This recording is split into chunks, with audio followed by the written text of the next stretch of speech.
Salut à tous, aujourd'hui je vous retrouve pour parler de l'organisation des anniversaires des enfants. Peut-être que vous n'en avez pas encore organisé beaucoup et que vous savez pas trop comment vous y prendre. Dans cette vidéo on va parler des invités, du lieu et des activités, voilà comment on s'organise.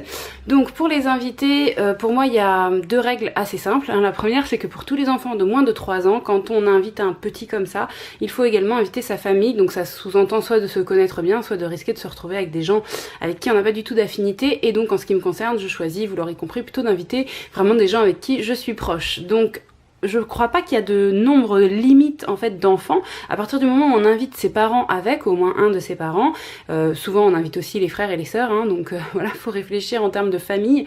Et je crois pas qu'il y a de nombre limite, puisqu'en fait chaque famille va gérer son enfant, donc ça va pas être à nous de gérer tout ce petit monde. Et donc on peut se permettre d'inviter 4, 5 familles si on a la place chez soi, c'est pas du tout un souci.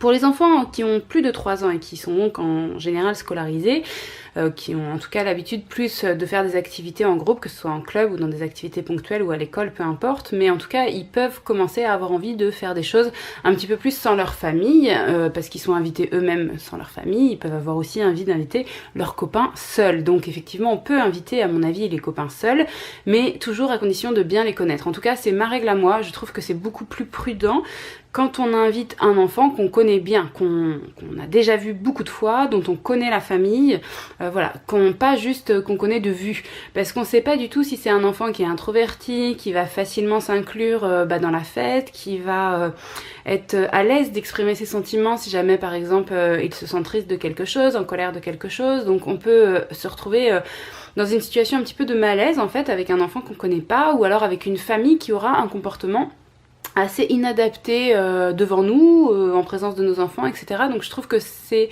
un pari un petit peu risqué. Voilà, après à chacun de choisir ce qu'il a envie de tenter comme expérience, mais avec des enfants de plus de 6-7 ans, là pour le coup je pense qu'on peut se détendre. Ce sont des enfants qui ont beaucoup plus d'autonomie, qui sont beaucoup plus à l'aise dans le langage, beaucoup plus capables de gérer leurs émotions, donc on peut à mon sens prendre plus de risques. Et sur toutes les années maternelles, je pense que c'est encore un petit peu, voilà, un petit peu chambranlant, les caractères des enfants, ça peut partir vite dans tous les sens, donc voilà, je reste assez prudente en ce qui me concerne, mais je ne limite pas du tout le nombre d'invités.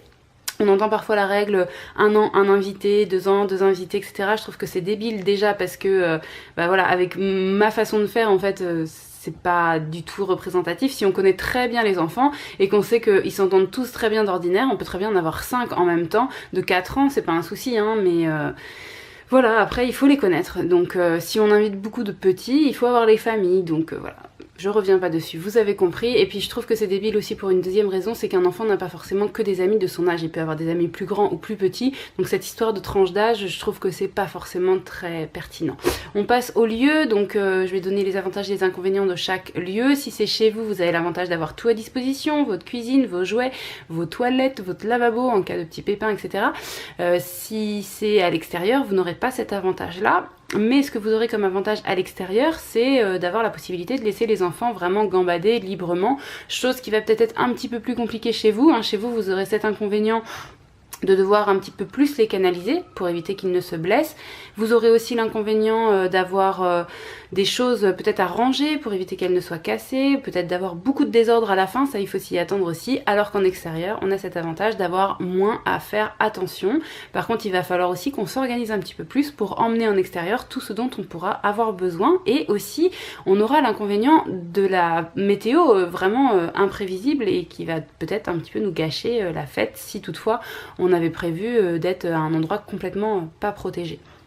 Dernière possibilité, vous pouvez aussi choisir de louer une salle, donc ça a le gros avantage d'être un lieu spécialement dédié à ça et donc uniquement adapté pour la fête, mais vous aurez l'inconvénient d'avoir une organisation en amont importante, puisqu'il faudra tout anticiper, réfléchir à tout ce que vous avez besoin d'emmener sur place, et puis ensuite un moment de rangement aussi assez conséquent.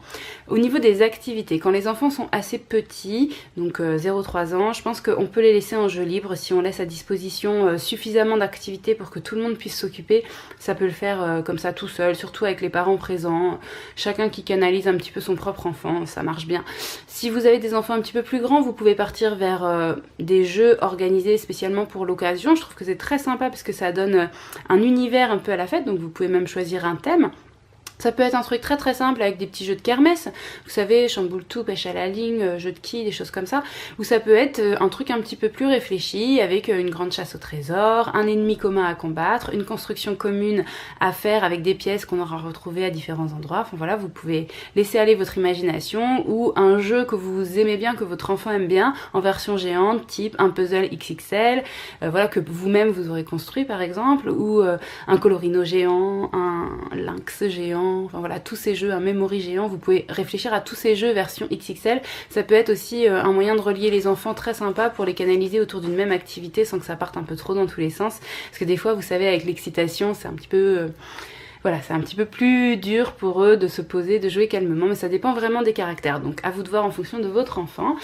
Pour faciliter leur départ, pour que ce soit un petit peu moins compliqué pour eux de partir, vous pouvez aussi prévoir qu'ils partent avec un petit quelque chose. Si vous avez des appareils, vous savez, qui font des photos instantanées, ils peuvent partir avec une petite photo de groupe, ils peuvent partir avec... un petit diplôme de j'ai réussi ci, j'ai réussi ça, avec un petit coloriage qu'ils feront chez eux, avec il y a plein d'idées possibles. Ça peut être aussi un petit objet que vous avez fabriqué pour eux, si c'était un truc de magicien par exemple et que vous leur avez tous fait une petite baguette magique avec un bout de bois et de la peinture. Voilà, laissez libre cours à votre imagination, et si vous manquez d'idées, n'hésitez pas à chercher sur internet, je suis sûre que vous en trouverez plein. Je termine cette vidéo juste par une petite idée sur le goûter que vous pouvez donner aux enfants, puisque c'est vrai qu'on pense souvent aux gros gâteaux qu'on va tous se partager, mais parfois ça a un côté compliqué parce que les enfants n'ont pas forcément envie de rester tous assis autour d'une table, encore faut-il avoir la place pour tout le monde, que les enfants aient tous envie de s'asseoir au même moment, etc. Donc parfois juste des trucs à picorer, ça peut être plus simple, vous savez, un petit buffet avec des toutes petites bouchées de gâteaux par-ci par-là, et chacun vient picorer quand il en a envie, ça sera peut-être plus facile pour les enfants. Et pensez aussi à l'option de remplacer les bonbons par des petites pâtes de fruits. Il y en a certaines qui existent qui sont assez naturelles. Donc voilà, ça peut être une alternative. J'espère que tout ça vous inspire comme d'habitude, et moi je vous retrouve très très vite dans une prochaine vidéo.